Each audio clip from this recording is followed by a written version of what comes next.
Hi. Yes.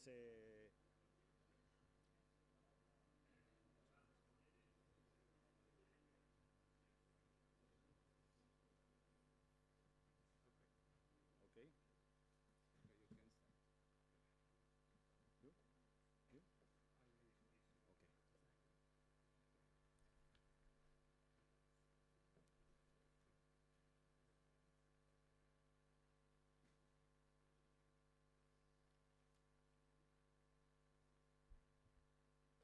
Okay. Good morning, ladies and gentlemen. Welcome to EFA's 2023 International Conference.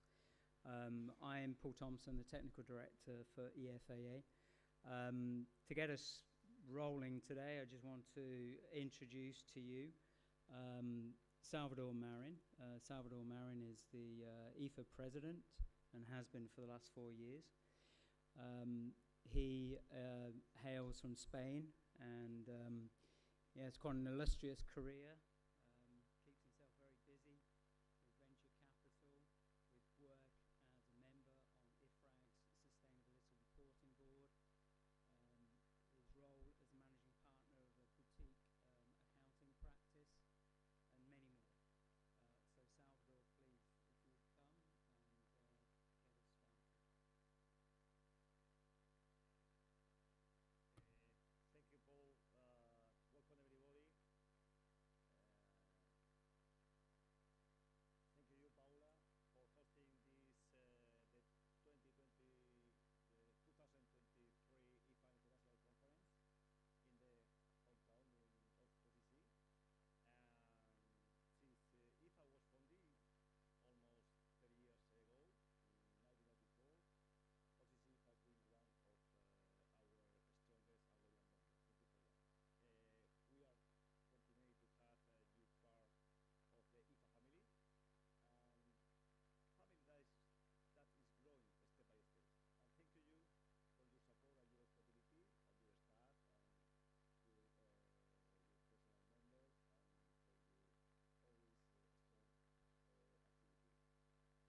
by step. And thank you for your support and your stability and your staff and your personal members and for your always strong activity. You have the floor, please. Good morning. Welcome to Portugal. Welcome to Lisbon. Welcome to OCC. This is the house of the accountants in Portugal. So, welcome. It is great to give you the welcome on the behalf of OCC and this F International Conference in 2023, the future of small and medium-sized enterprise, SMEs and improvising talent is an emerging topic of great interest to all the accountants in the world and the society. I will speak half in Portuguese, half in English because we have English members, the EFA English members with the language official of EFA, and we have the Portuguese one that are seeing us too. It is to me an honor to have you here. To our speakers that will provide us a good conference, welcome, and thank you for being here in Portugal. Now I will speak in Portuguese. Bom dia, bem-vindos ao nosso... Welcome and good morning and welcome to our Order of Chartered Accountants, the House of Accountants. In this auditorium, we do a lot of training and preparation of our accountants in Portugal, which is extremely important for what is the basis and the grounds of our profession. The theme today of our conference talks about the future of SMPs and SMEs to retain and upskill and talents. Who is the president of IFAC, and it's her first time in Lisbon, not in Lisbon, but here in OCC, in Lisbon. So it was a pleasure to have you here.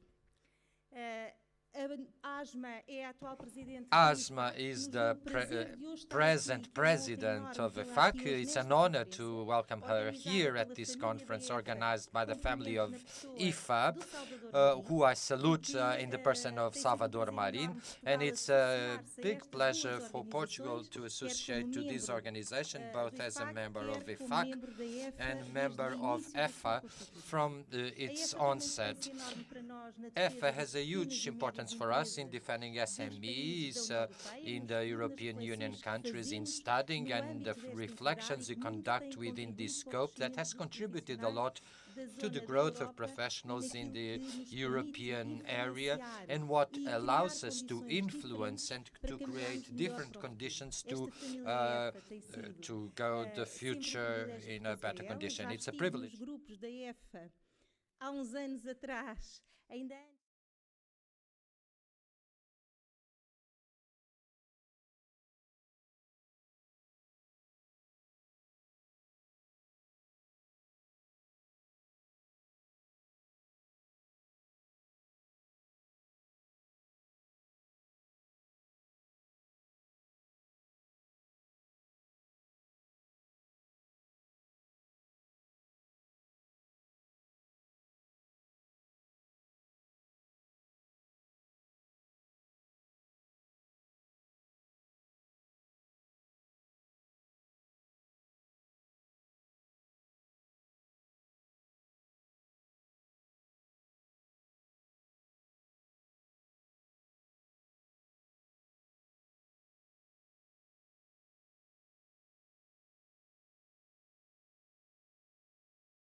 Como uma área cinzenta, pesada, de rotinas, e transformá-la para atrair os jovens e a nova realidade hoje que os jovens têm na sua forma de encarar o mundo do trabalho e o mundo dos desafios, e por isso todos nós que temos que nos adaptar às novas realidades. Sofremos todos a nível mundial de uma dificuldade enorme de retenção de talentos nesta área, e é um problema que nos abrange a todos. E como ultrapassar, como encarar e como perspectivar o futuro para que estes assuntos so that these matters will be solved and that we may attract into these areas young people who have nowadays a totally different view on how to work, on how they settle. We talk about retention when it is the last word young people want to hear.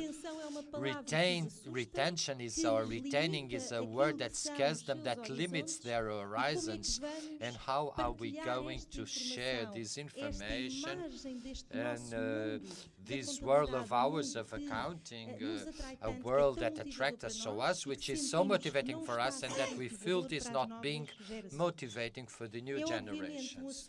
Of course, this is a matter that will be discussed here throughout the day, and I'm sure from here we will leave with very important reflections on what is the possibility for us to change the future and to have a more robust profession, and above all with young people choosing to join this profession.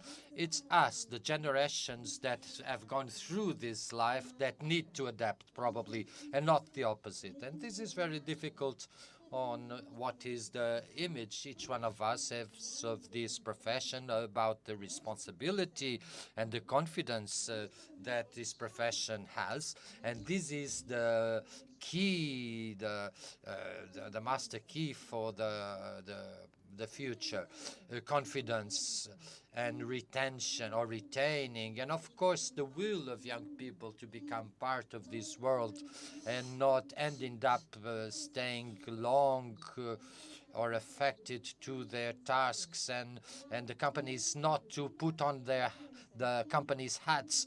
And this confidence and mobility, well, all of this, we need to adapt to this new reality. How are we going to do it? How are we going to change the paradigm? This is something we'll be reflecting upon today, throughout the day, and I hope we'll leave with a good reflection with the fantastic speakers we have today with us and with the organization of an entity such as EFAA.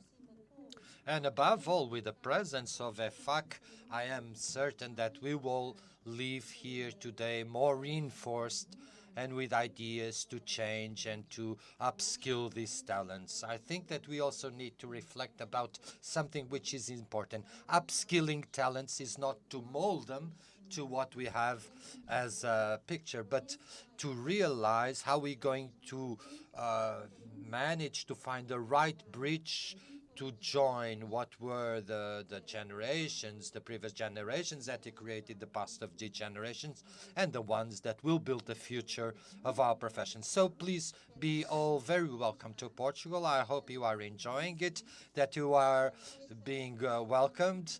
And this profession of ours in Portugal is, it has 68,000 members, and we have lots and lots of accountants that are very committed with very high ethic standards and very committed, and this organization strives to keep these principles, these ethical principles of highly qualified professionals, dedicated, that translate this trust, which is so necessary in the entrepreneurial world in each of our countries. Welcome once more, and have a good conference.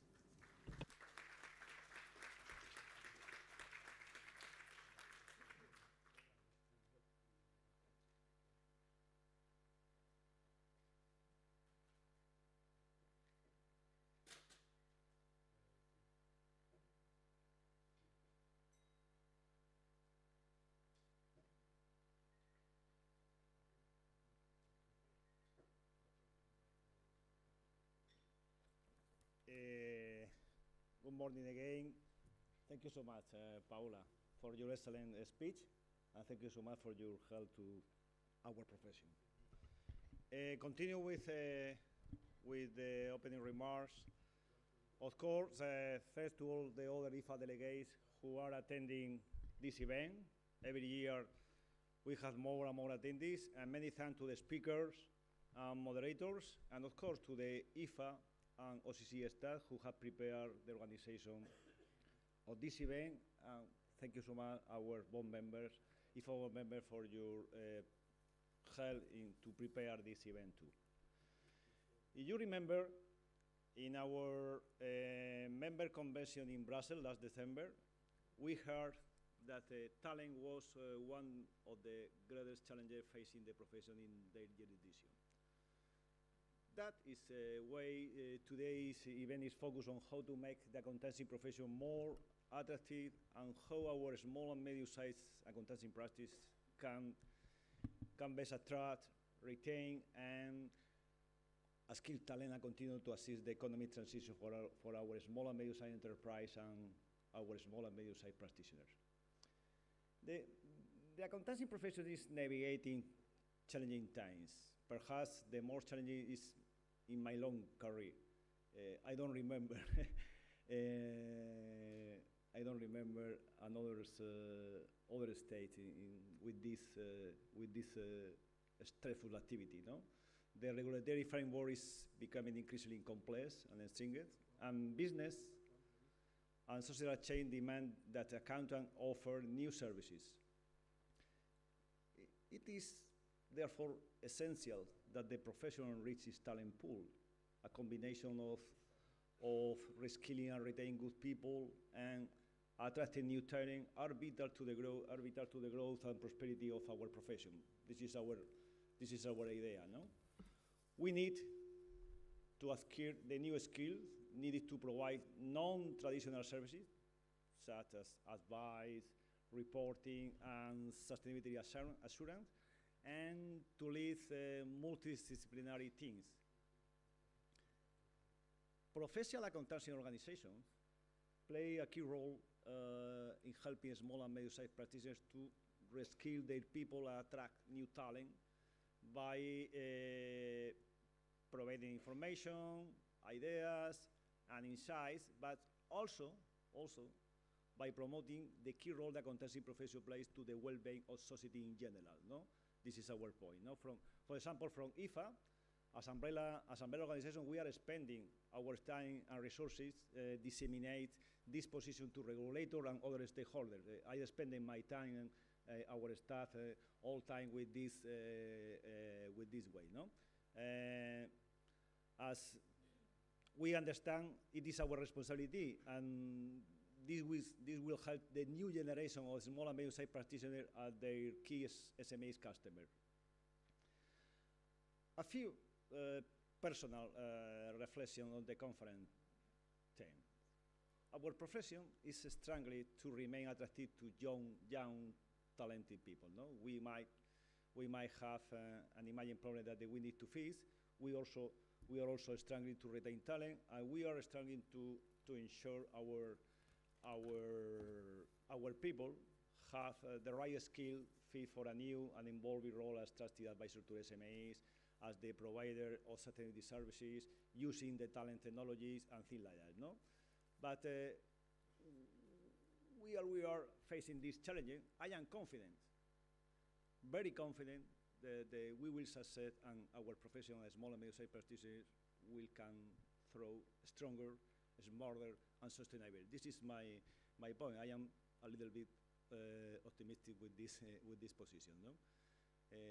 Today's program completes 3 sessions. The first session says the extent by examining trends in the labor market, economy, and society, including some personal reflection on the global challenges facing the profession. I think it will be a very good introduction, no, in the panel 1. The second session of the panel 2 look at the role of the professional accounting organization in helping their small and medium-sized participating members attract, retain, skilled talent. And the third final session examines how small and medium-sized practitioners can best attract, retain, again, a skilled talent. No, I am looking forward to the interactive session where a speaker and delegate can share insights, information, and ideas. This is the objective with this event, no? To try to do networking and to share our insights and our ideas. No, I hope that we will all be more the wiser by the end of the today. Okay.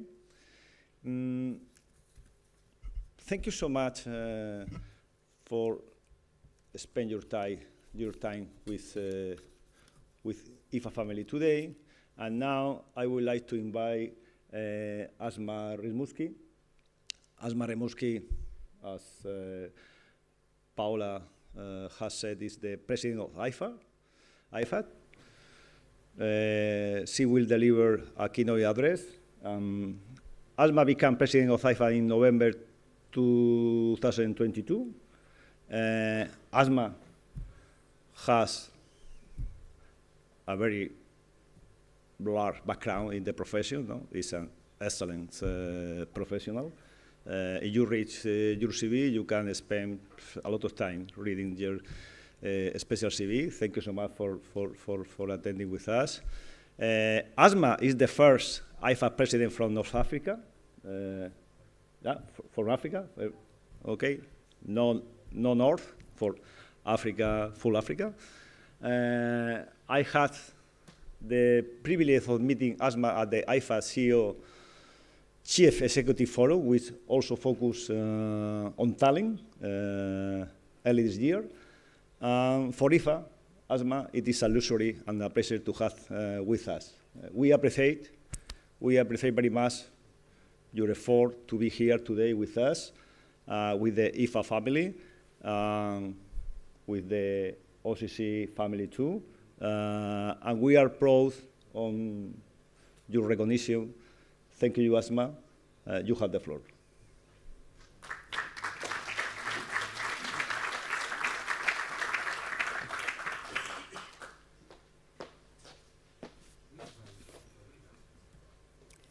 Well, hello, everyone. Obrigado, obrigada. Thank you, thank It you. stops there. Ele para por aqui. Before I get started on our business, please allow me to share with you some deep inner feelings that I'm going through right now.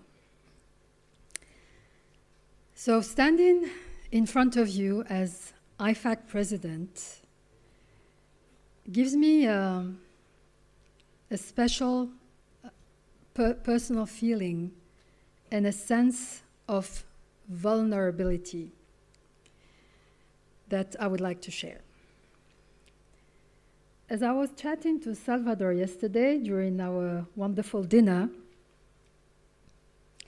he said something that really did ring a bell to me.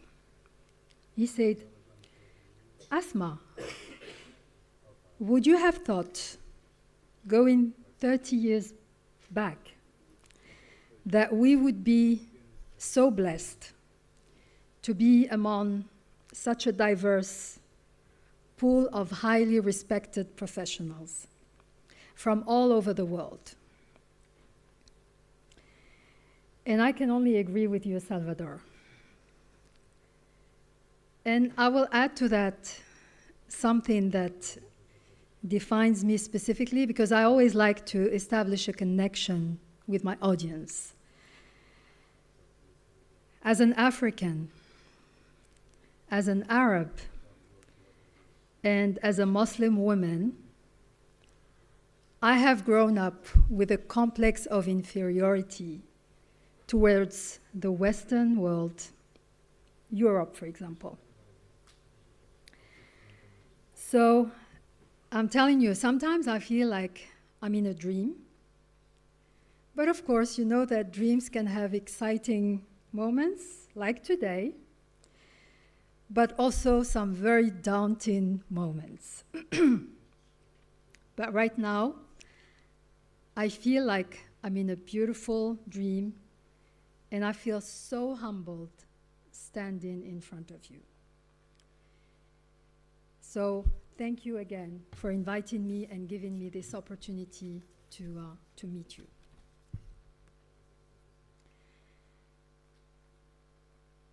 Thank you again, Aoife and Salvador, for inviting me to speak. And thank you, Paula and OCC, for your gracious welcoming. I'm sure you're all familiar with IFAC, so I will skip all the formalities and get right to the substance of our discussion. Attracting, retaining, and upskilling talent is a major theme of IFAC's agenda this year.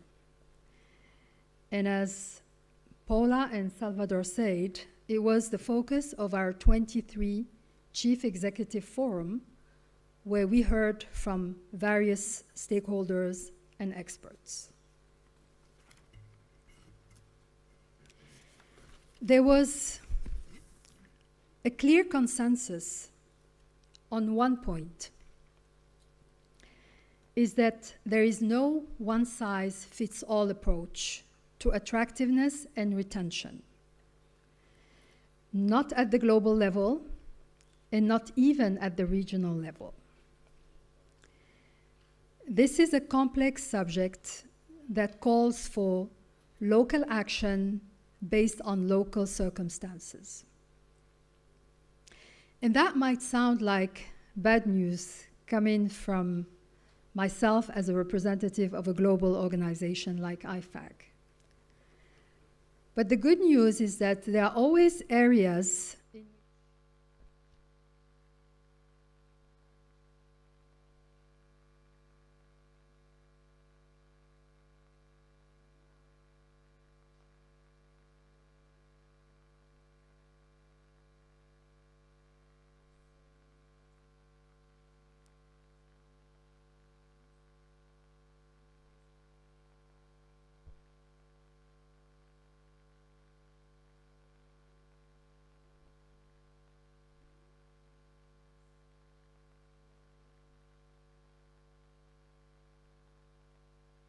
is the expansion of our profession to include intermediate qualifications.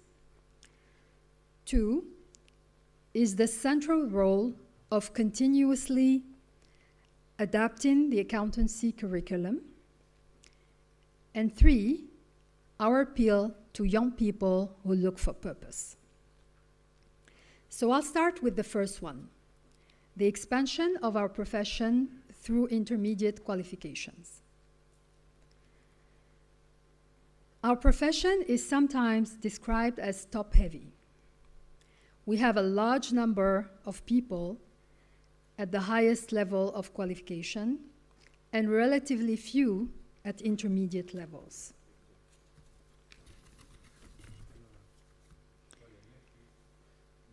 Accounting technicians are a vitally important part of the solution, and SMEs are a good reason why.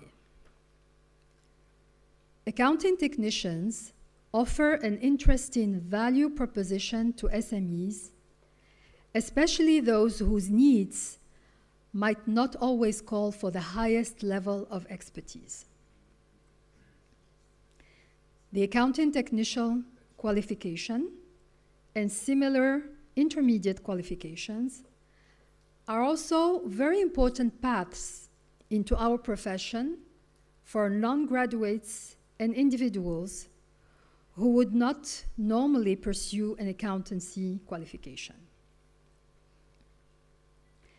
And this is a fundamental matter for the sustainable growth of our profession, especially in countries with relatively few university-level educational opportunities.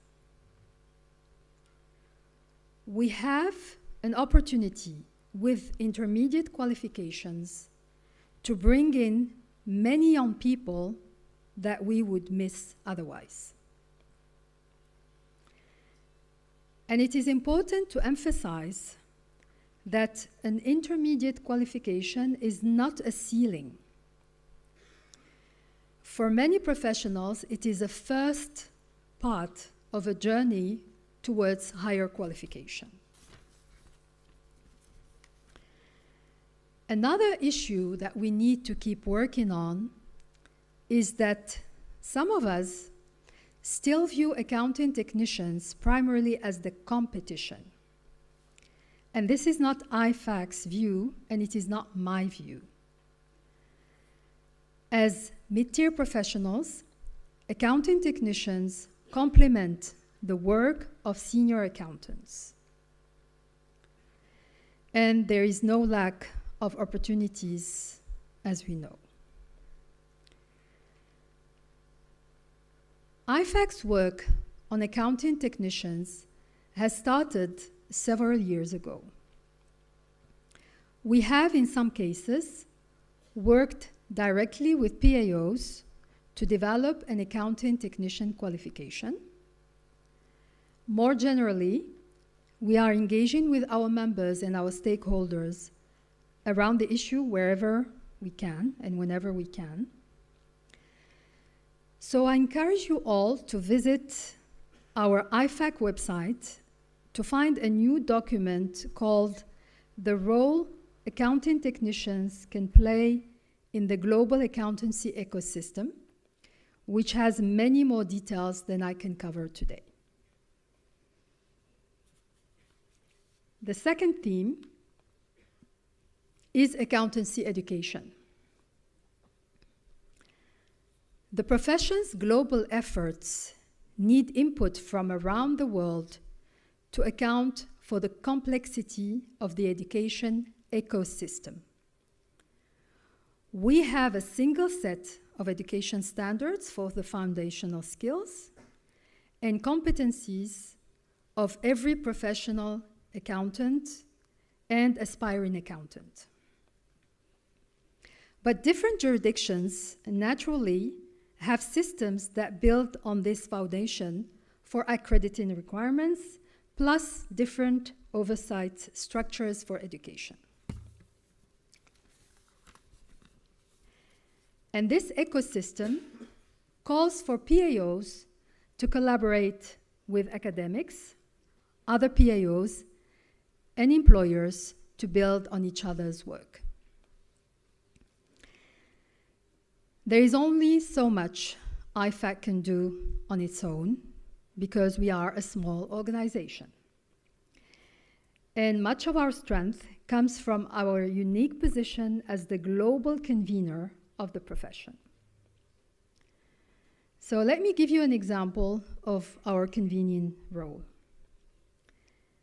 In 2022, we began a series of conversations with our members in the MENA region to understand some of the barriers to adopting new and revised education standards in their countries.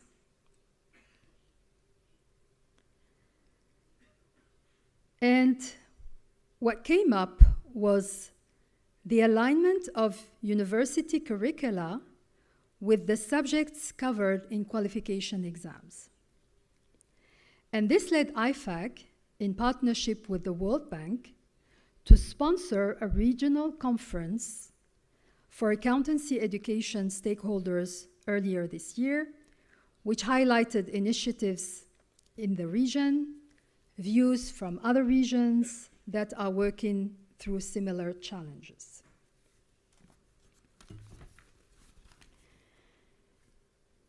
So here I want to emphasize the importance of coordination with educational institutions. We need to ensure not only that the curriculum matches the qualification exams, but also that an education in accounting is engaging and attractive. We want students to understand that accounting, as the language of business, can take them anywhere they want.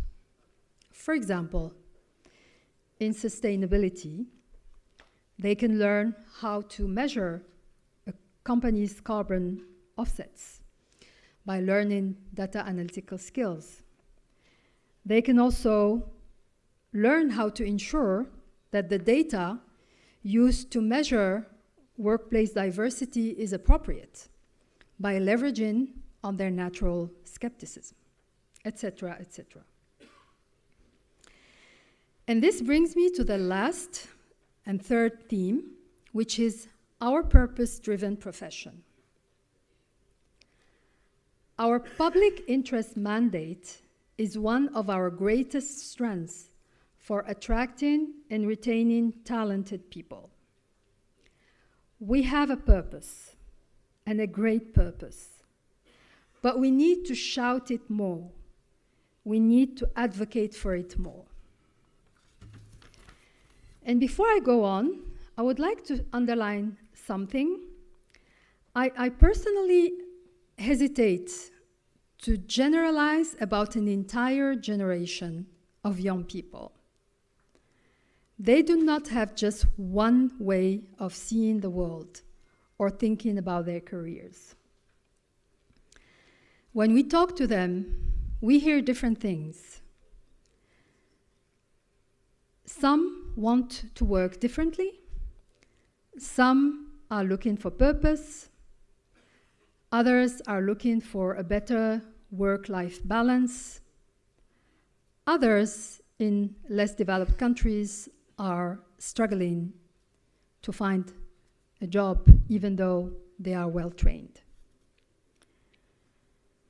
So I would like to turn quickly to the results of a global survey of youngsters commissioned by IFAC and the ACCA in 2021. And I know that my colleague from ACCA will cover it in more detail. It is called Groundbreakers, Generation Z and the Future of Accountancy. What we found is that Generation Z sees the profession as an attractive career that provides long-term prospects and mobility across sectors and around the world. But we also found low awareness of the broader contribution accountants can make to the public interest. Only a minority of respondents think that accountants working in business play a leading role in reporting on sustainability issues or in ensuring the ethical governance of business. So this puts our profession's work on sustainability in a different perspective. We know the public interest role of our profession in sustainable development. But do we know how to communicate it to the next generation? Do we do it enough? And I want to highlight a new initiative from IFAC's International Panel on Accountancy Education, which is called Can You See Yourself? And it's a series of articles on the IFAC Knowledge Gateway. Each article takes on a specific sustainability-related role in our profession. And the first article, for example, is a fictionalized account of a day in the life of a sustainability reporting senior manager. So I encourage you all to look at that. It's very interesting. And the goal of this series is to help aspiring accountants as well as current accountants to really see themselves in these emerging roles. We want them to see themselves using the traditional evergreen skills and expertise of a professional accountant to do new and exciting work on the front lines of sustainable development. And I think this series is really a very engaging way to do that. The International Education Panel is also working on a few more articles in the series, and they may soon open up for submissions from real accountants telling their own stories. So stay tuned. They will be hearing from some of you soon.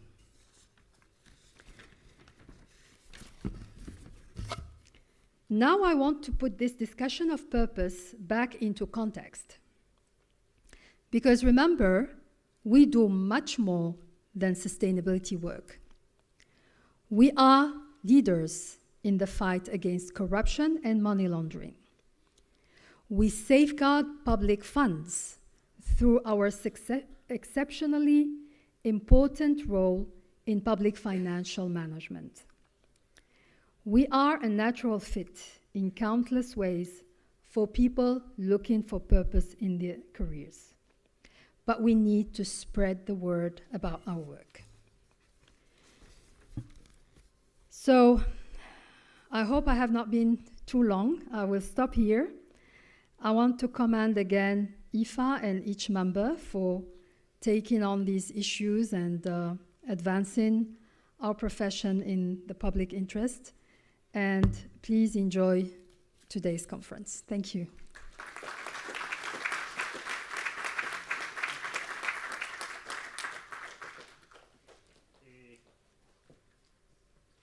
Thank you so much, Asma. Thank you so much, Alma, for sharing global perspective for your excellent speech.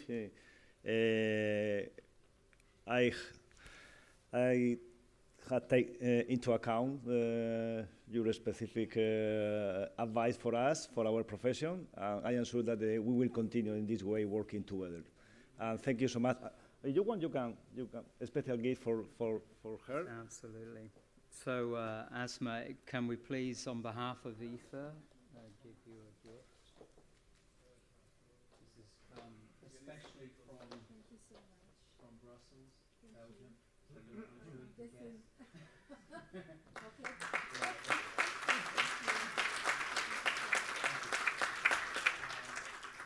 Paola. And Paola too. And again.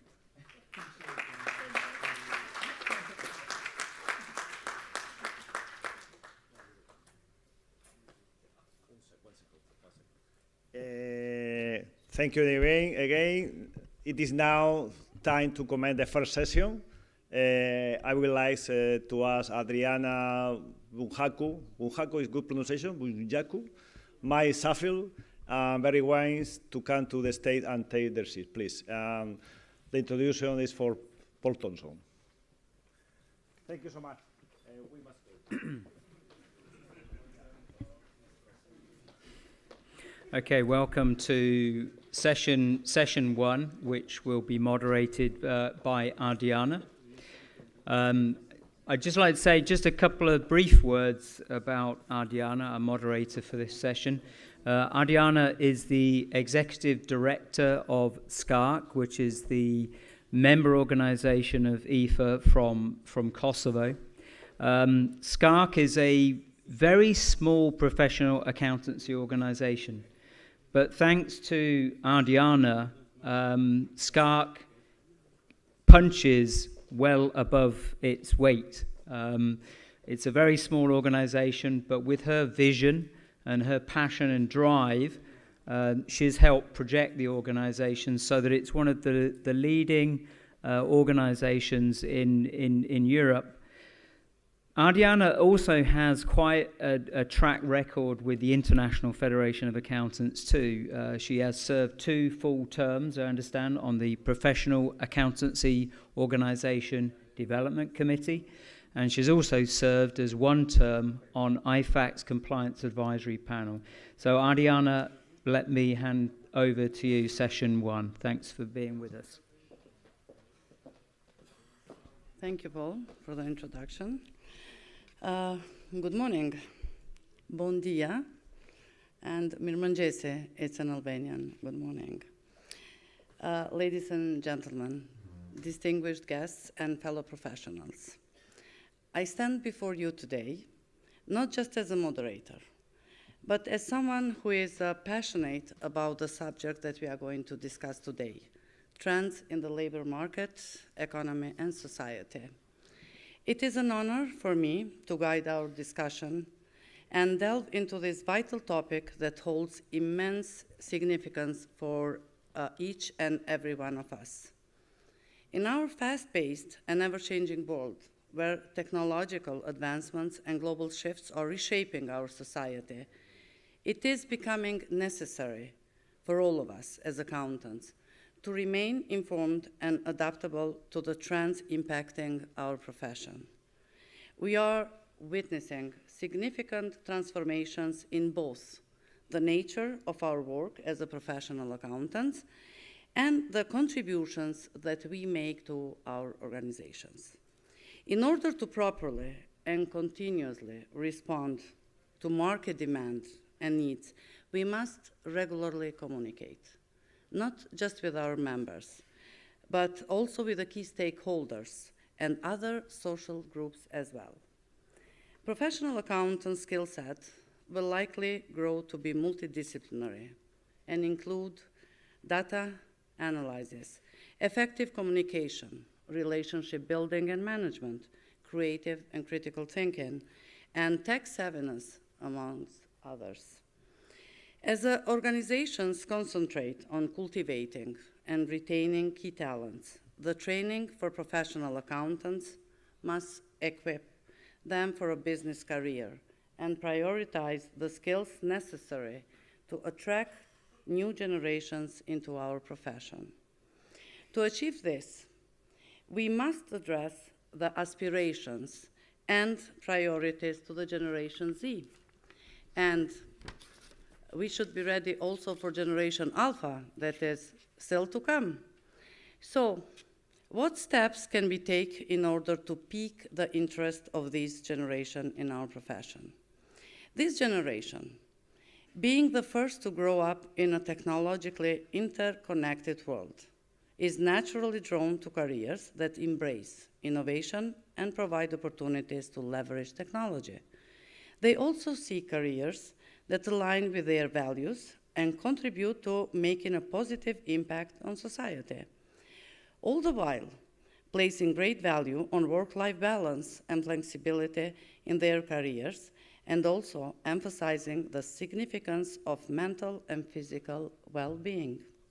Therefore, in this session, we have the unique opportunity to delve into these trends and explore their implications for accountants in the labor market, economy, and society. Through our discussion, let us gain the valuable insights, share our best practice, not just from the panelists, but also we would like to hear a best practice that you have as an audience.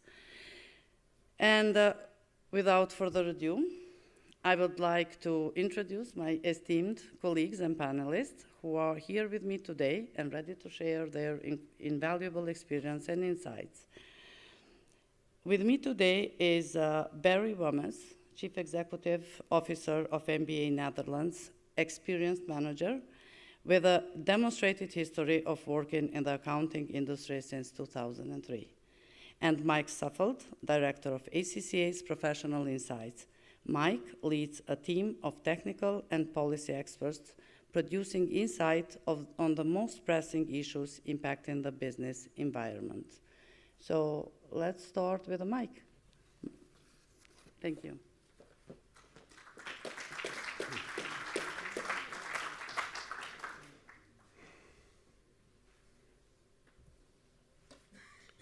Good morning, ladies and gentlemen. It's a real pleasure to be here at the EFAA International Conference and to be talking to you today. And to be kicking off this first discussion addressing the conference's really important theme about the future of small practices, attracting, retaining and upskilling talent. As Ariana said in her introduction, my name is Mike Suffield. I lead the Policy and Insights team at ACCA. The team's made up of a wide range of subject matter experts, and we conduct research and policy work with the aim of providing insights, advice and support to our members, to ACCA's members, but also more broadly contributing to the important debates concerning the future of the accountancy profession and how we and our members can continue to make a crucial contribution to the organisations that we all work in. And in terms of issues facing the profession, I think there's possibly nothing more important than the challenge of continuing to make the profession attractive to those joining the world of work. So today I'm going to draw upon some of our recent research to talk to you about some of the trends that we see and to start to tease out what that means for professional accountancy organisations and indeed for small and medium accounting practices supporting their clients.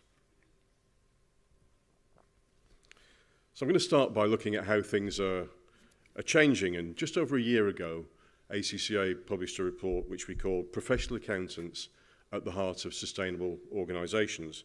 And it was really a consolidation of a lot of research that we've carried out over a period of time, looking at the drivers of change impacting the role of the profession and the role of accountants in the future. And you can see from this slide that we identified 5 key drivers of change. And I think none of them will probably come as a great surprise to you. So we identified the global economy, which is continuing to transition, the environment and the challenge of climate change and sustainability, linked to this, shifting societal expectations and the stakeholder society, the rapid technological transformation that we're all experiencing and the very rapid emergence of AI, and then lastly, transformed working patterns and careers. And all of these are happening in different ways, at different paces, in different places, and they're all interacting as well. Some of them, like economy, society and workforce, speak directly to the issues that we're going to be discussing today. So all of these things taken together are really changing and shaping our future, and I think it's really important to start with that as a kind of an overarching context. And that means that the priorities for the profession are continuing to evolve too. So following on from that research that I talked about, at ACCA we then initiated a global campaign which we called Accounting for a Better World. And this was really looking at the future priorities for the profession and how the profession can help shape a better world, and really the role of the professional accountant in all of that. And in the context of this short presentation, I'm just going to focus on a couple of these. First of all, you can see number 2 on the list is critical, developing the talent for tomorrow. So attracting young talent into the profession is crucial, and I'll talk shortly about some more research that ACCA's carried out about talent in the profession and how younger professionals are feeling right now. And then I'd probably also highlight number 6 there, supporting entrepreneurial growth.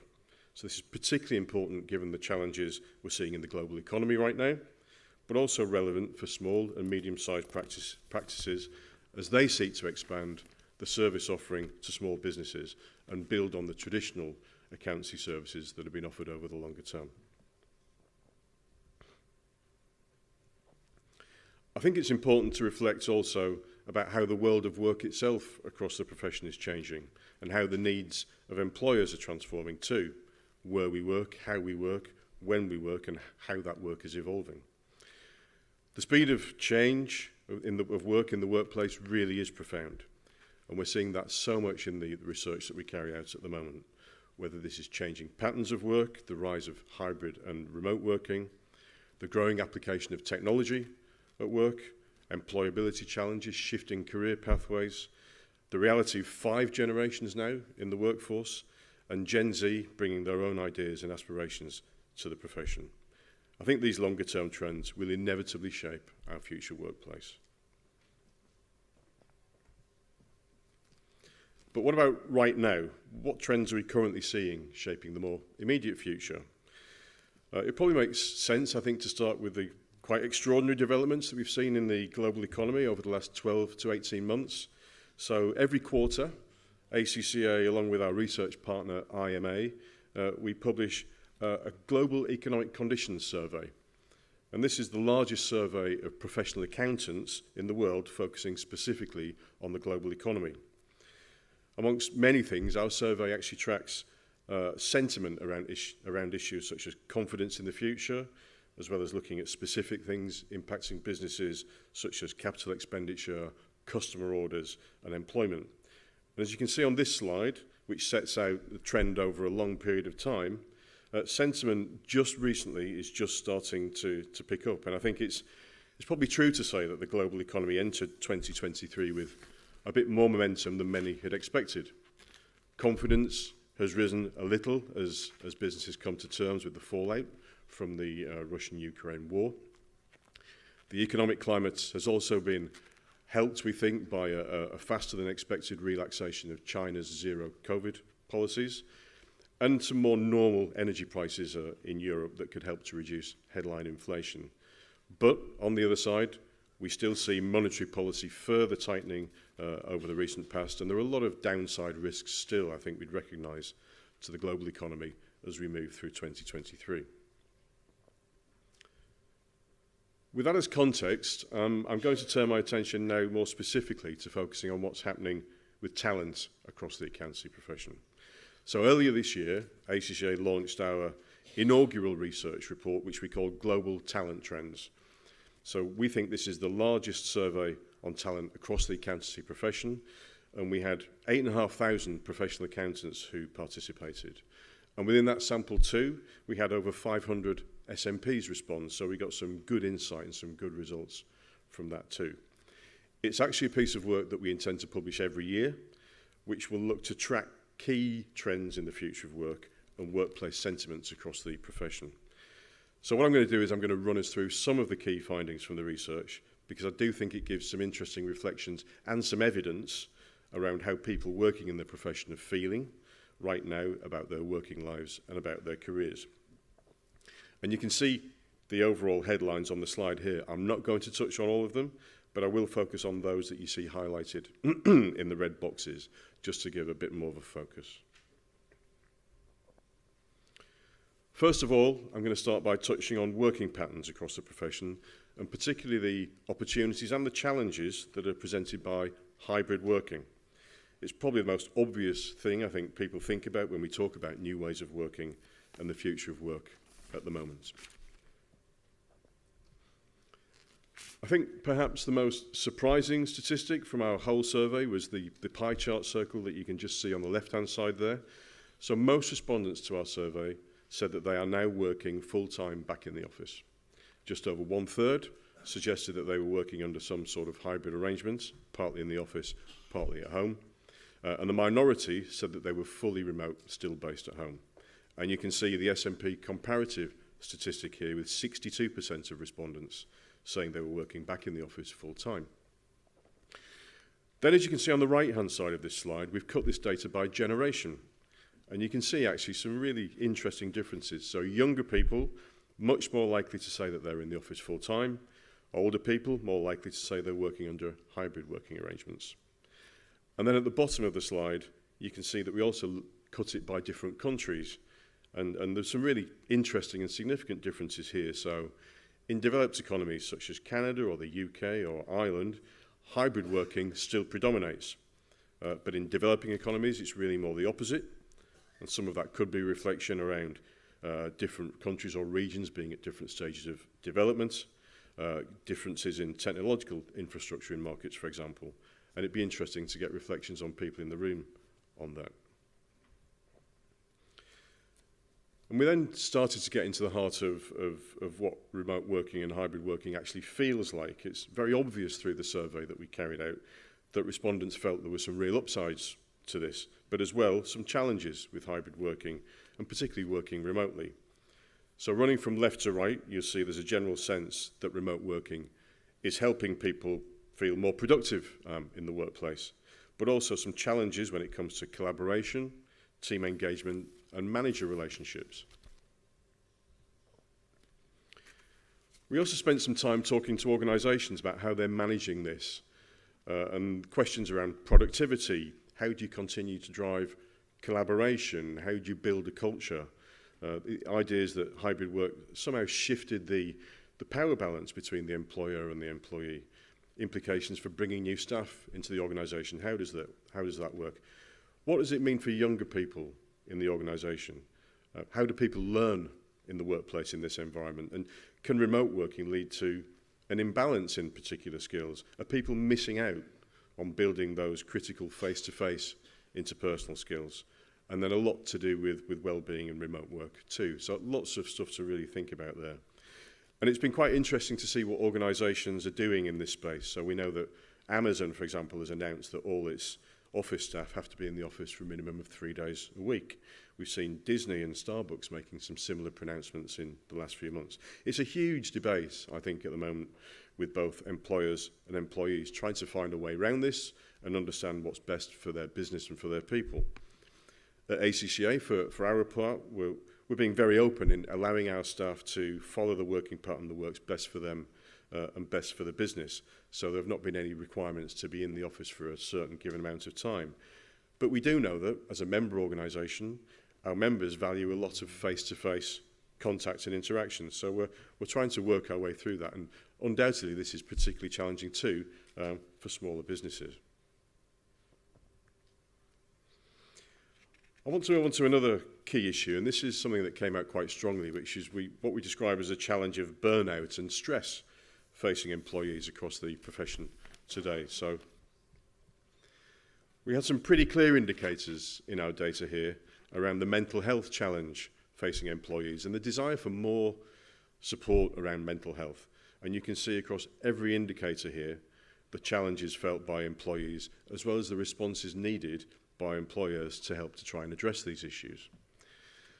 And you can see here as well how the data compared for our SNP respondents to the survey. So generally, SNP respondents scored slightly better compared to our overall results, but still some issues I think there to be concerned about.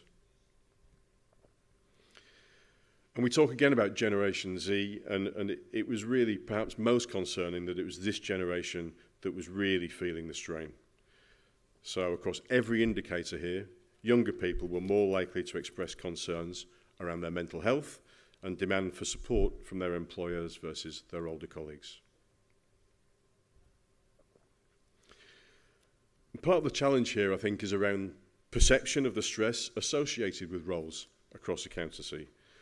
So you could argue this is the same for many professions, but as a profession we are competing for talent.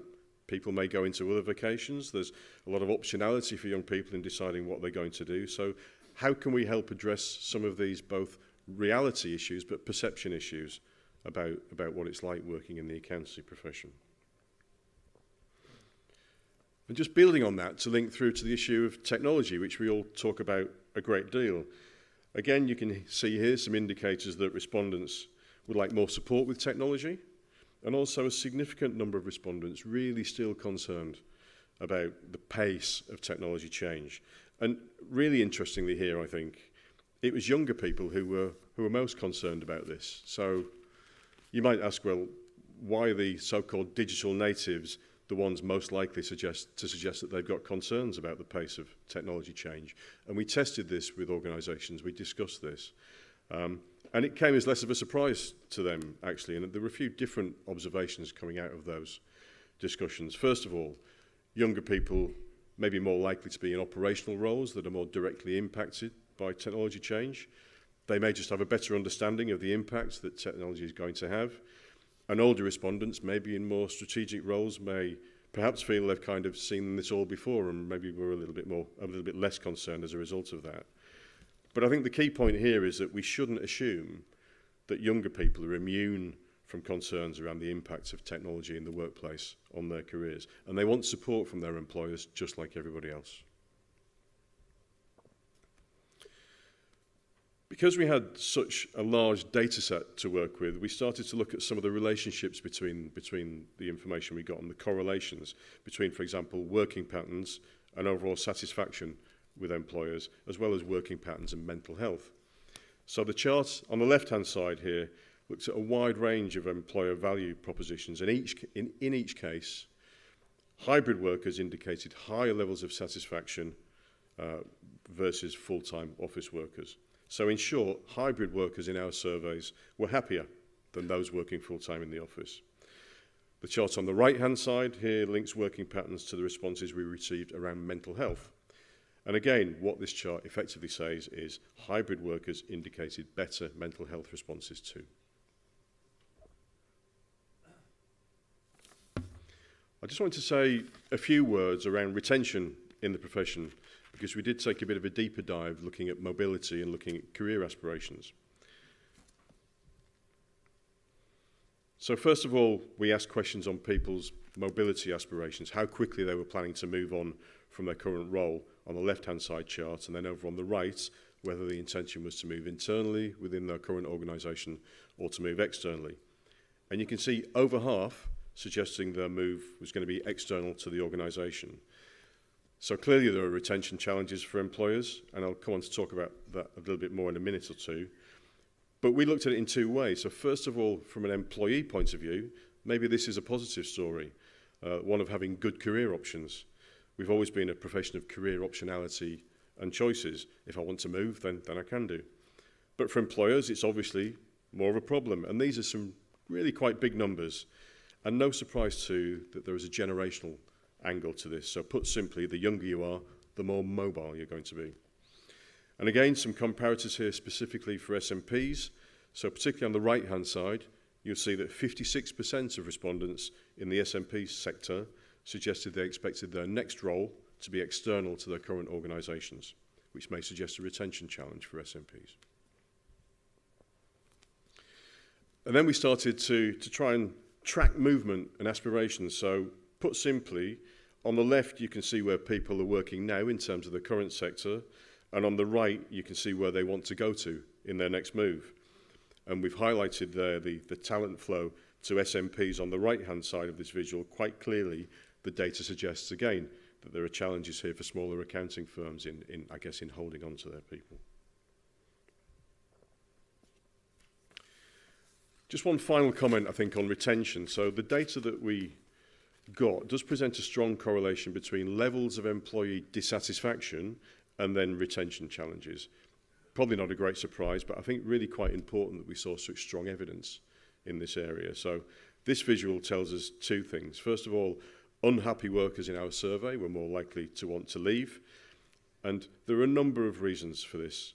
Poor career development opportunities, concerns around remuneration, poor employee recognition, and lack of well-being support. So there's kind of a golden thread there of issues that I think as employers we really can focus upon if we want to hold on to the people that we wish to hold on to. And last of all, I'm just going to say a few words back on attraction to the profession. And here, drawing on the talent trends research, I think there's possibly a more positive story for us to tell. It emerges here around the attraction of a career in accountancy, which continues to give people career optionality, long-term career rewards, opportunities to acquire new skills, opportunities to acquire a qualification that gives portability across different sectors and across different countries. And this is consistent to the survey that Asma talked about earlier on that we carried out with IFAC a couple of years ago with our Gen Z respondents. And I think also what's interesting here, and maybe a little bit more surprising, is when you try to unpick what are the issues that are really important to accountants, such as impact, purpose as a likely priority in choosing a career in accountancy. And here it tracked a little bit lower than we expected, which came as a little bit of a surprise within the Gen Z cadre. And our conclusion there is we think it may be a broader reflection of some of the challenges that younger people are facing in the global economy at the moment, the cost of living crisis and the impact that has on their relative priorities. And I think maybe gives us pause for reflection about how we message the attractiveness of the profession. So it begs the question, are Gen Z quite as different as we've thought? And our data, from this survey at least, would seem to indicate that there are perhaps fewer differences and their needs are less different than we thought. There's real broad consistency as to what attracts individuals to a career in accountancy. The longer term attractive features of career development, financial reward and security seem still to prevail. So that brings me to the end of my introductory remarks, ladies and gentlemen. I'm conscious that I've really skated quite quickly over the surface of a lot of the findings of ACCA's research, but hopefully it's prompted some thinking and some reflections that we can pick up later on in the Q&A and the discussion. If you want to do a more detailed deep dive, please do go to the ACCA website where you can find details of all the research we've carried out. And you can also download the app that's referred to on the slide, the ACCA Insights, where again you can access all of our research work. Thank you for your attention.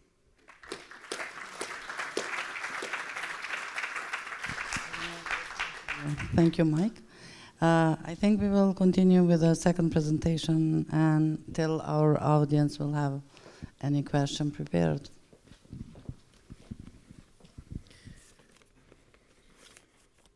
Okay, thank you. The reason I'm here presenting is not that I'm a policy expert. The reason is that I wrote an article. I was in India at the World Conference, World Congress of Accountants. And then Salvador was calling me and said, okay, I want you to present something at the meeting here. I said, okay, I cannot do it because I'm not a policy expert. It's no problem, he said. It's no problem. I said, okay, but I don't have the scientific base from Mike, so I just have a personal view. He said, no problem. I said, okay, I will do so. Maybe it's a presentation. You say, okay, well, I would have expected something better. You can blame Salvador. But what I'm going to do is, I speak from my personal experience. I will not confine my presentation to the SMPs. It's about the role of accountants in the world. I will do this from a European perspective, because this is a European organization. And it's a quite general, but very personal view. That's it. So who's this? This is my daughter, Eline. She is 30 years, and she used to work for a couple of years at the Dutch Scale Lab, which was called Atrair. She liked it, but there were some obstacles because she had to work quite hard. She had a lot of freedom, but she had to find out everything for herself. So what she did is she moved to Deloitte, where she is a consultant now. And I talked to her, I said, okay, well, do you like it? She's working there for a year. I said, yeah, I like it. It's a better payment. It's good coaching. I learn a lot. But I said, what?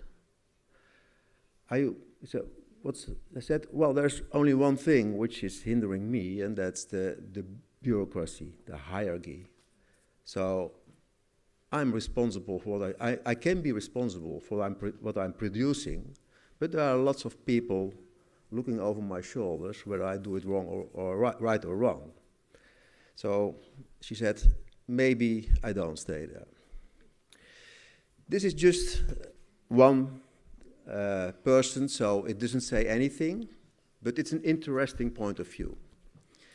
Because I recognized it in a research we did in the Netherlands very recently. It has not been published at the moment. Because what we did is we did a research among all our members, and the response was high. About 2,000 members responded about the current values and the desired values. So are they happy in their firm where they work, and what should be better? And we're not talking about the salaries, but we are talking about the pressure day to day, the challenges, the stress, but also the development possibilities and their surrounding. Are those the right values? We were also looking for the energy drains. I come back to the values by the end of at the end of the presentation. But first, the energy drains. What do you think was the major energy drain, especially at the younger generation, but not restricted to this younger generation? That was this one, regulatory burden. And regulatory burden is not about the legislation, it's mainly about the way the firms and the firms work, because there's a lot of administration which people think it's not necessary to fulfill their jobs. So this is a reason that people leave the profession. The main reason we found in the Netherlands. On the opposite of energy this energy drain, there is the ambition for professionality, for autonomy, responsibility. So people want to grow and want to be responsible for their own growth. This is typically something for professionals. And you can see that in the different countries, this works differently. This is not everywhere the same. So there is a general ambition for growth, personal growth, development, professional development. I come back to India, because in November there was this World Conference, about 6,000 people. I think about 4,000, 4,500 were from India. And what was striking was the very, very positive mood, much more positive and optimistic than in Europe, in the Netherlands. This was really striking. People thought they had a bright future. And you could see all this optimism throughout the conference. People were quite enthusiastic, energetic. There was a lot of energy. So this was striking to me. And you could see the difference where the Europeans or the Americans were presenting or the Indians were presenting. Also, the subjects were different. And there is something behind, and this is something has to do with demographics, what drives this energy. And it's the perspective on prosperity. People want to grow and want to be happy and are driving for prosperity. And what you can see is that if you come from, let's say, poverty, a poor country, then there is more perspective to grow than if you are from a rich country. And there's another thing, which is age. And you can see it here, because Nigeria is a little bit of the same country. I talk to people living in Lagos. Lagos it's terrible. It's a hell. It's about 20 million people, a lot of pollution. But you see people dancing on the streets, people are rather happy. The average age is 18. The average age in India is 28. The average age in the Netherlands is 42. And that's a difference. It's a difference between being among elder people or with a mixed generation, with a lot of young people. It's reflected in the GDP, the growth, the economic growth. And you can see here that in Nigeria, the forecast is a growth of 3.2 next year. India 5.4, and the Netherlands 0.7, and the latest prospects are negative. What is driving this growth? It's the population mainly. The population growth is a major factor in growth. And what you see here are the growth perspective in the world until the end of the century. And it's interesting. You can see below that there is Europe, there is Western Asia, also Northern Africa, Latin America, Australia. Up, Eastern and Southeastern Asia, Central and Southern Asia, and the rest of Africa, Central and South Africa, it's sky high. And this means that there are major changes in demographics in the coming decades. And this has consequences for Europe. And a major consequence is a declining economic power. If you look at let's say, the global market share, market division of GDP, you can see that Europe at the moment has 22% of the volume. In 30 years, it will decrease to 12%. 12% of global GDP. So this tells something about the perspective, about the economic perspective. But there are also reasons for optimism in Europe, because if you see, Europe is a major breeding ground of innovation. So if you look at the most innovative countries, there are 5 or 6 European countries in the top 10, which means that, for instance, for younger people, there is another perspective, maybe not prosperity, but innovation, learning a lot. There is something else, and this is especially for Europe, it's for the world, but also for Europe. If you look at prosperity and the perspectives, for instance, for Africa or for India, there is a price to pay, and the price is the natural environment. If you look at the global risk, and this has been a report which was made by a couple of thousand risk experts, and it was done by the World Economic Forum. You see that if you look at the top 10 global risks, about 6 of them are environmental risk, which will grow to, and they are in 10 years, the top 4. So you can see the pressure of the environmental pressure being reflected in the risks. So this is the downside effect of prosperity. And what will be the effect? For instance, price, inflation. What you see here is the price left, the graphics left, is the share which of the food in the spendings of a family. So in the 1960s, people paid 18% of their total spendings was food. Last years, it was diminished to 10, and I will tell you about 50 or 60 years ago, it might have been 40% or something like that. The right hand, you see, it's called the Christmas Dinner Index. It's from the UK. And this is the price of the Christmas dinner last couple of years, last 3 years. So you see what's happening. It has become very expensive. I don't say that this is, let's say, this is just an indication. I don't say that this is caused by sustainability issues. But what you see is if there's an energy crisis and a food crisis, prices will go up, not go down.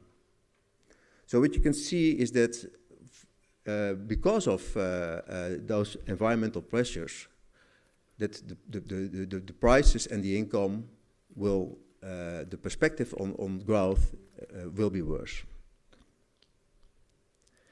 And this about legislation.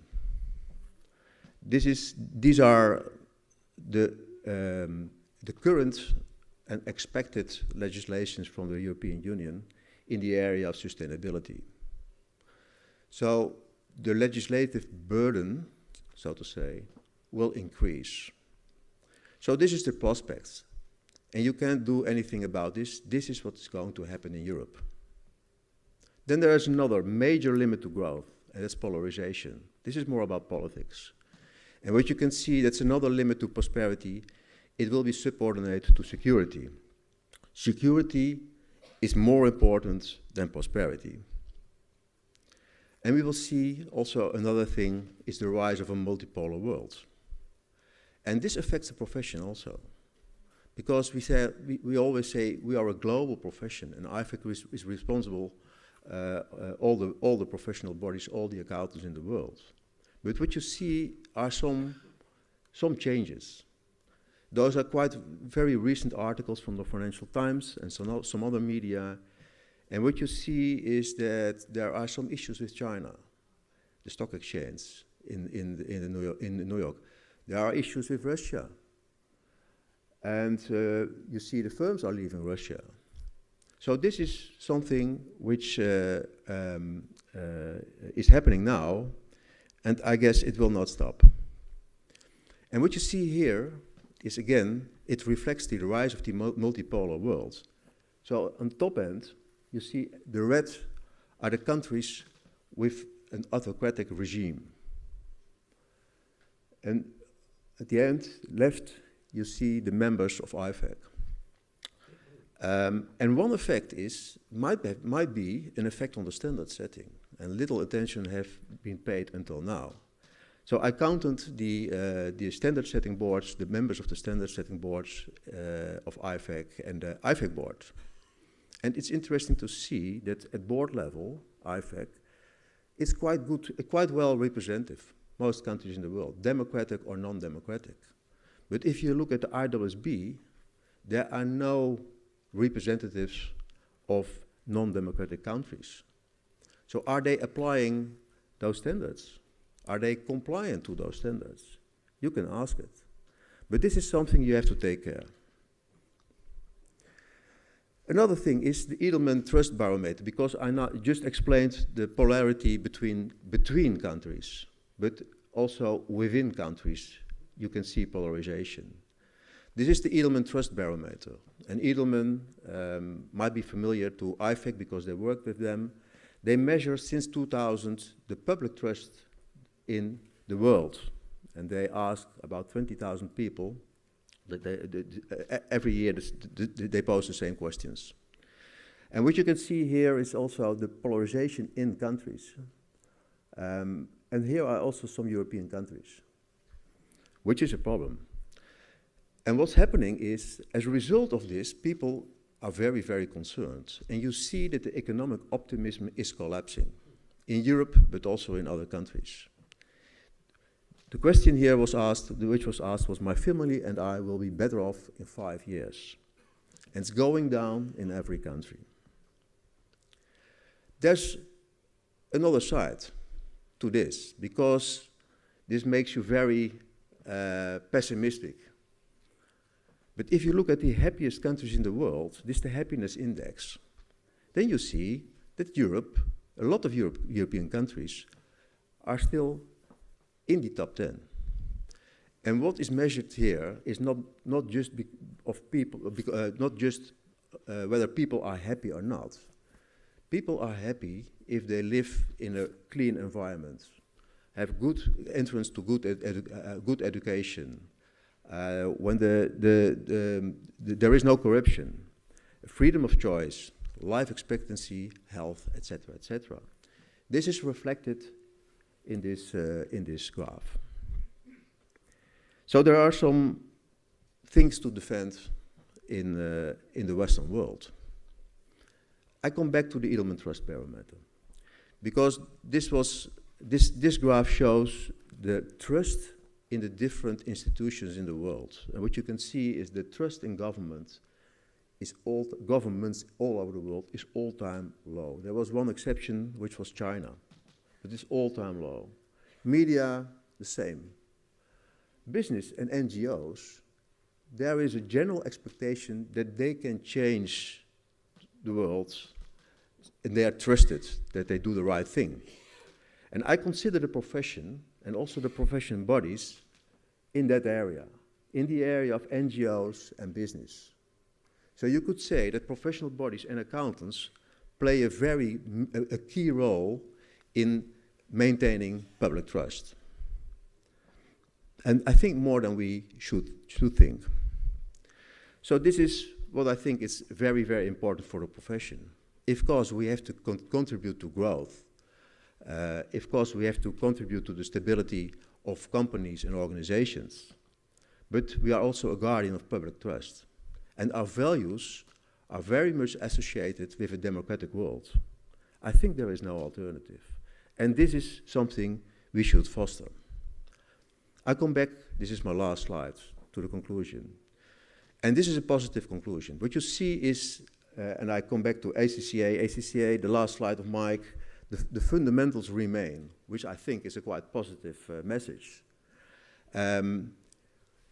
Our culture research in the Netherlands showed that the firms do well.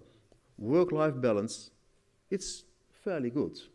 They have done a lot last years, but it's possible. And they are very productive even when people just work a normal working day. So it's possible, it's possible. Payment levels also quite well. But here was the gap. You see, there are 3 areas where people said, okay, well, the profession has to do better, and we expect this. And those are their values, this is social responsibility, ethics, and integrity. So again, this comes back to the fundamental values, with one addition, that's social responsibility. And this fits perfectly well in the things we have to do in the coming decade. So, of course, I think we have to do the right thing for the young professionals, not just for the young, because we have also to keep the old professions. People should not go retire when they are 55 or 60, because they can do a very good job, even if they are older. But the main thing is, what kind of profession do we offer them? What kind of contribution are we making for society? I think that's the main question. Thank you very much.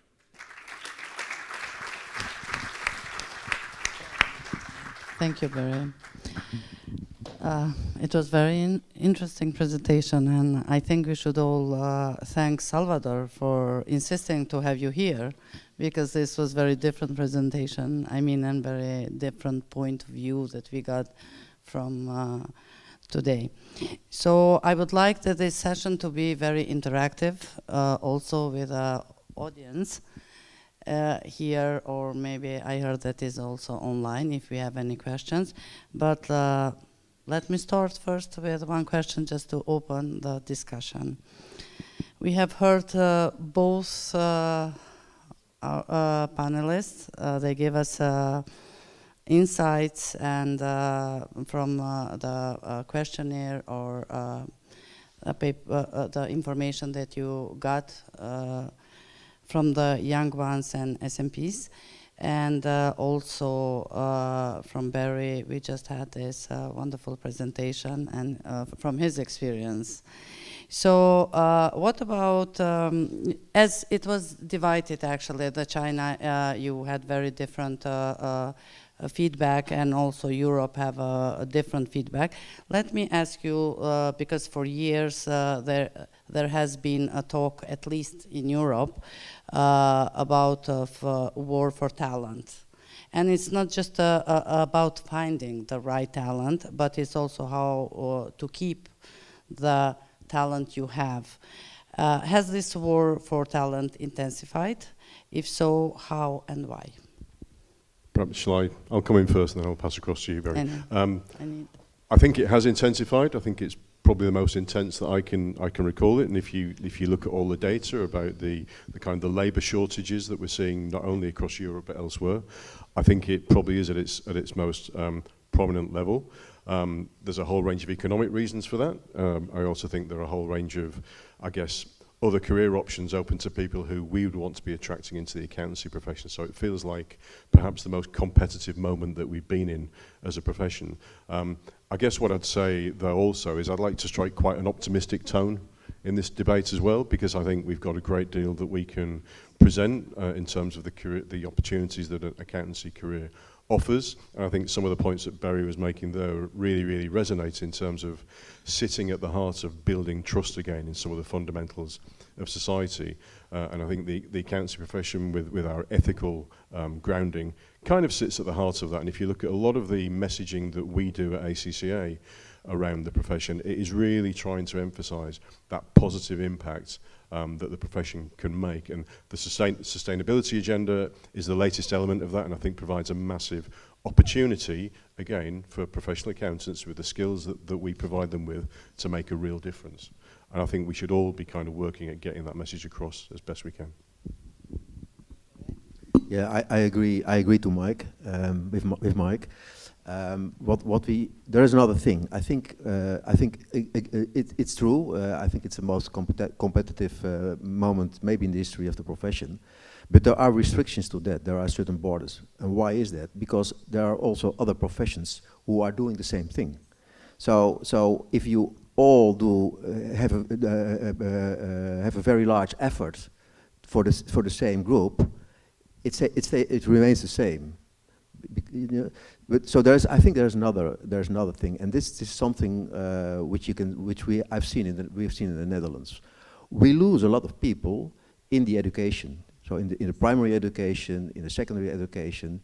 So what we have seen is that about 50% of the people during the education leave their study. They are going to do something else. So that's one thing. We have to reform education. We are doing that now in the Netherlands.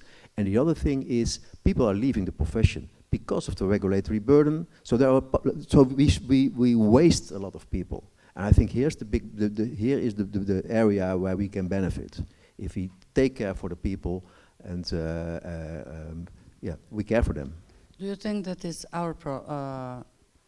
maybe a problem that we don't know how to promote, how to offer to them? I don't think so. I don't think so. We have. I think in the Netherlands, and you can hire agencies and like everybody, we do it ourselves also. So we have hundreds of professional accountants. They are visiting schools. They have a good story to tell, and it's interesting. It's not boring anymore. So and we have competitions with students, etc., etc., etc. But other parties do the same. So I don't think it's a matter of promotion. It's a matter of telling the right story to the right people and keeping them. So any question from the audience? Any insights? Any experiences? Yes?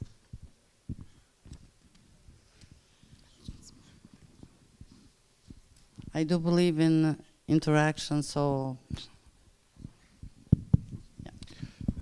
Thank you to both speakers for the excellent presentation. I will speak as a practicing accountant. Barry, you mentioned, or your penultimate slide pointed out that the profession is regarded as the guardian of public interest. I would like to link that with the regulatory burden that you earlier mentioned. I don't think there is any colleague in the audience that would disagree that indeed we do have a regulatory burden. However, how would we convince young generation to enter the profession with all the scandals that we hear day in, day out, if the regulatory burden was reduced? The result would be less reduction in the idea that the profession is the guardian of public interest. Personally, I think that regarding the regulatory burden, we should not, as professionals, ask to reduce the burden. We don't like it, but we should not ask. We should design systems to train newcomers to comply with regulation? Thank you. Can I say something to that? Yes? Yes, please. Yeah, I agree with that. And I think, again, I'm talking from a Netherlands perspective. We added a lot of regulation to maintain and to improve quality, the quality of assurance and the quality of our services. And it worked. It worked well. So the confidence of the audience, of the public, was higher. Is higher now than a couple of years ago. The regulator is quite satisfied. So this is working. But now, coming back to the regulatory burden, there are two types of regulatory burden. One is the one we are now talking, the legislator, society, maybe IFAC, the standard setting bodies. The other one is the burden firms, organizations create themselves. We have done investigations in the Netherlands also, for instance in the health sector. And about 60% of the burdens were caused by the hospitals themselves, because they have all kind of protocols and et cetera, which are not really necessary. So we are causing a lot of burden ourselves, and we can do something about that. Thank you. If I could just come in with a very quick comment, and I should declare that I did spend part of my career as a regulator, so I kind of understand that perspective. And I think it's important not to place all the blame on regulation. As you say, we are a public interest profession, and it's important that that trust is grounded in a system that gives some assurance over quality.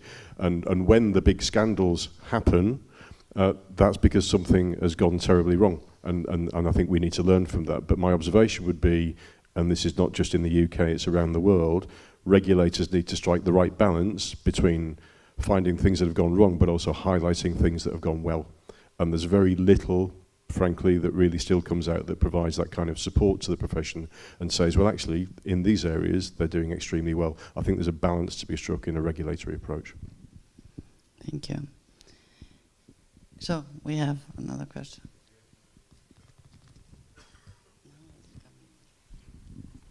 Hi. Everyone, my name is Ciprian Mihailescu. I'm from Romanian Chamber of Financial Auditors, and the question will be for Barry. Very interesting presentation. You mentioned the risk of, let's say, multipolarization of the world, and I think that this risk could also increase the regulatory burden. And how do you think we can what we can do as a professional bodies to keep the profession as a global one, and because even within the same jurisdictions where we that are aligned with this, let's say, view that we should have common standards, there are different initiatives like European ESRS for the CSRD, like GRI standards, like ISSB standards, and there will be a risk for increasing the regulatory burden in the future if this standard will overlap in different, let's say, requirements, and we will have to work harder as firms to know different jurisdictions' requirements and regulations and so whatsoever. Thank you. Barry, I know that is not in topic now. We are going to the regulation part. Maybe that, but yes, if you can. It's about the first. I respond to your first question. How can we, let's say, avoid or prevent, let's say, an increase of multipolarity of a polarized world? I think that's happening here, and in IFAC. So what you should do is communicate, invite countries, discuss with countries. I was in India. This was the reason that this was cast. And I wrote this article, and what I noticed is that some representatives of, for instance, the Council Europe was not represented there. And they had good reasons for that. I don't go into that. But they should have been there. not because the program was not interesting or whatever, just to have contact with the people, to communicate, to be there. And I think this is something we should do. We should not exclude countries or professional bodies where we think they are not belonging to our value system. Sorry, it's not about talent. Yeah, if we can go back to next question maybe and go back to our theme today. The conference theme is attracting, retaining and upskilling talent. Which aspect of attracting, retain, upskill is the most acute and why? What are the implications of this for the profession and its leadership? I'll start by saying a few words. I mean, and it very much gets into the territory that I was covering in the presentation. I think the answer is all three are really important. I don't think you should look at one at the exclusion of the other. I do think, and we heard right at the outset today, the point that there isn't a one-size-fits-all solution to all of this. It will depend on the country that you're working in, the kind of the regulatory environment. I do think, let me say something about what professional accountancy organisations can do about this. I think there's a really important role, if I think from an ACCA perspective, about how we evolve our qualification, because the skills required of a professional accountant now and in the future are continuing to change, and therefore we need to continue to evolve what the qualification looks like to make sure it's giving the skills around sustainability, around technology, whatever it may be, that the accountant of the future is going to need. So I think it's really important we focus on that. And I think we also need to look at actually how straightforward it is to actually gain a qualification. I think the comments about technicians were really important, first of all, today, and the different routes to gaining the skills that you need. We should be really flexible and innovative about that. I know that ACCA is looking at that at the moment. I'm sure other PAOs are doing the same. I agree. So I would just like to continue because on both presentations we have seen that work-life balance it is important, and for the Generation Z and the youngest one. So how, your personal view, how important is this for attracting and retaining talent? And does the accountancy profession offers this? We have heard from Barry that it started in Netherlands, but from the presentation of ACCA there was somewhere there, I think. Can you give us some your personal insights? What do you think about? I think there's a lot more that we can do, and I do think that we can be really flexible in addressing the needs that were coming out of the survey that we carried out. I don't think we should be kind of hidebound by the past. I don't think we should be thinking about how things used to be. We should be looking forward and adjusting and be flexible. I do, though, think it's important that on work-life balance, there are two elements to that, and one element of that is work, and we need to be clear and honest with people joining the profession that there will be times when they will need to work quite hard. It's not a one-way street, it's a two-way street. That period of time. So I think we need to be straight and honest, but I think we can really adjust the way in which we organise ourselves, be flexible to people's circumstances, and in so doing, make accountancy an area where people want to come and join. I can add something. We had this issue. It's a huge issue. And what happened 4 years ago, we have a very engaged and active young professional community. And what they did is they started a research. They worked together with a university. And then there was a report which showed that there was a lot of work pressure and people, especially young people, were not satisfied. But what they did is they threw it in the public debate. And the firms were not happy because they said, well, you should not do this, you should talk this with us. But the effect was, it was in the papers, in newspapers, it was everywhere, that it forced them to work. And now we can see that it has resulted, because in the top 20 of issues, work-life balance is not anymore there. Long working days is not there anymore. So it is possible, it helped, and it is possible. Any change? Any question from the audience? Any insights, best practices? Okay. Yes. I think we're on time. Good morning, everyone. First of all, thanks for your beautiful presentations that helped us to think about certain points. I manage a company, a small company, accountability company based on the countryside of the country. So we have about 40 workers, 40 professionals, and about these 40 people, we have about 95% of high education level, and then the rest are kind of medium education. The average of age is 25, so we have a very young team. Of course, that we have some of us that are older, that raise here some years. But the difficulty has been in the last years to retain the profiles that were with us about 5-7 years. So it's not the problem is not to hunt the talents. It's not to identify the talents. We can bring them to our home, but then it's to retain, because I think that we are seen accountability companies as a stage to something bigger.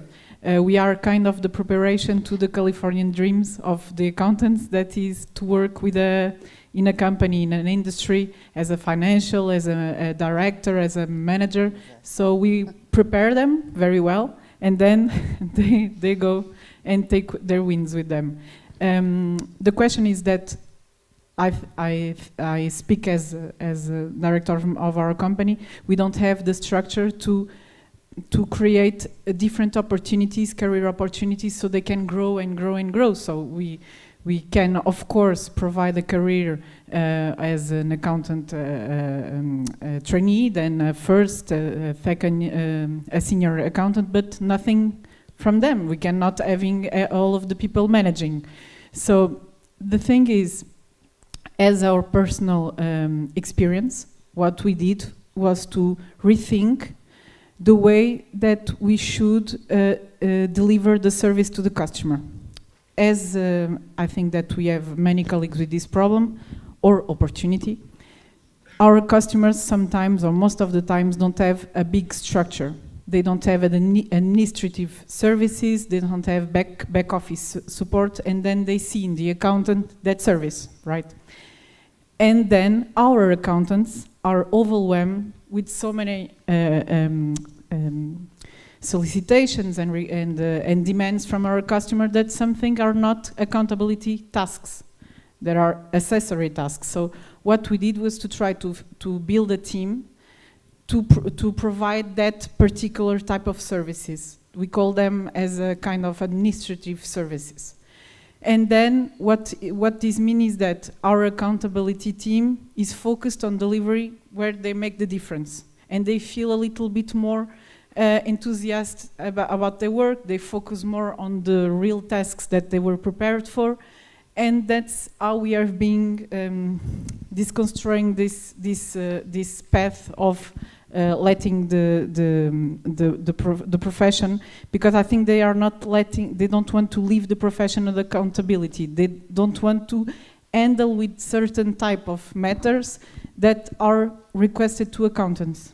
That most of the times we don't have to produce that tasks. We can of course do that. We have the capacities, but it can be done by lower profiles. That one day can be also higher profiles. We don't discuss that. But as a personal experience, what I wanted to share was that one thing that we think that is making some difference is try to focus the team on more significant tasks. Okay? That was just my way of share. Thank you. Thank you very much for your insights. Any other personal experience? Because it's a very interesting topic, actually. In different countries, we have different experience. Like we didn't do research in Kosovo, but when I asked some young ones, what will attract you to stay in accounting profession, they were telling me flexibility and higher salaries. It was on the presentation that it's not about salaries. I think in the end of the day, it is about salary. So Any other question or experience? Let's be interactive because we can open lots of good discussion that we can work after that as a EFAA and IPAC and professional bodies. Hi, my name is Martin de Bie. I'm chair of the digital working group of the EFAA, and a question for Mike. Yesterday I had a conversation with the Friends members regarding technology and the impact of e-invoicing, because as an accountant, as small medium-priced practices, you are doing a broad way of work. You do the administration, or you have a team administration, but you do a lot of work and a lot of pressure in a short of time. And what I'm looking at is what should be the impact. We are now looking now, but what should the impact be? Like in 2024, in July, I think, to the Friends, the e-invoicing will be mandatory for business to business.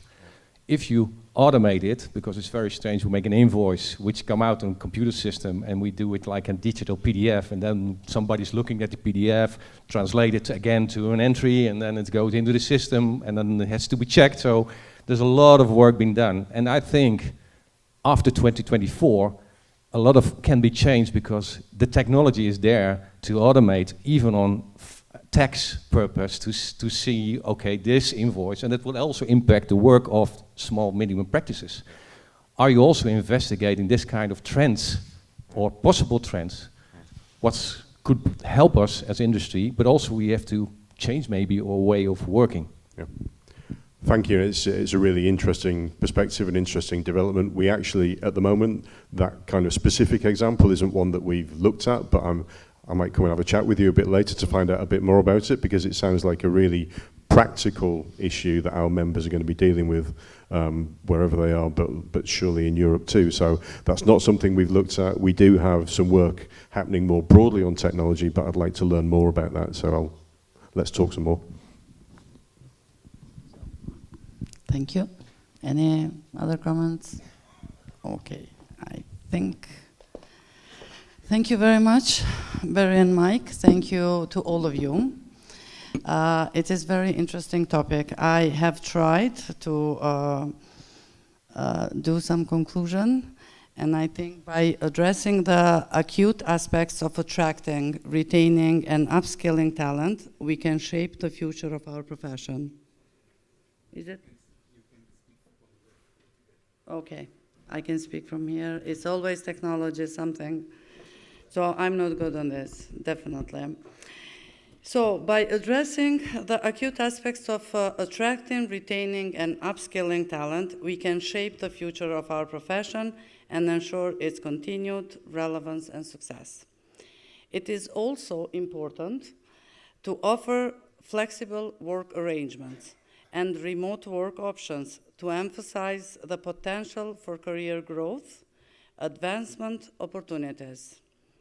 But we can and we must adapt by highlighting the role of accountants in ensuring financial transparency, integrity, and ethical practices, and by promoting the importance of sustainability, corporate social responsibility, and the potential for accountants to drive positive change through their work. By demonstrating how our profession contributes to the society and addresses global challenges, we can engage and inspire young talents. Thank you once again to all of you. I'm going to be giving you gifts. So we have presents? Yes, you do, yeah. You don't have to share either. You keep them to yourself. Yeah, I'd just like to thank Adriana, Mike and Barry for a great session. You know, we are obviously faced with a lot of challenges, but I think we did hear some very positive noises from all three of our panelists today. It was especially encouraging to hear from Barry that there's life beyond our late 50s. So that's encouraging, given that I'm 57 now. So for him, 2 presents.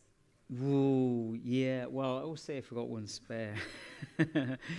Yeah, so I'd just like to give a little gift to each of our presenters, starting with Adriana. Thanks so much for being a great moderator with us today, or the chairperson for the session. Berry, please. You're welcome. And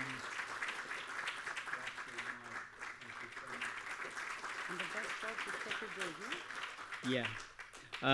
We now have a lunch break. I understand that the catering is running a couple of minutes late, so the food may not be outside as soon as you step out. So please, there might be coffee. Visit the bathrooms, the washrooms, whatever first. We understand that the catering will be here in about sort of 5 or 10 minutes. So enjoy your lunch break. We'll reconvene back in this room at 1:15. At 1:15, 1:15, we'll be back here. Thanks very much for being great audience.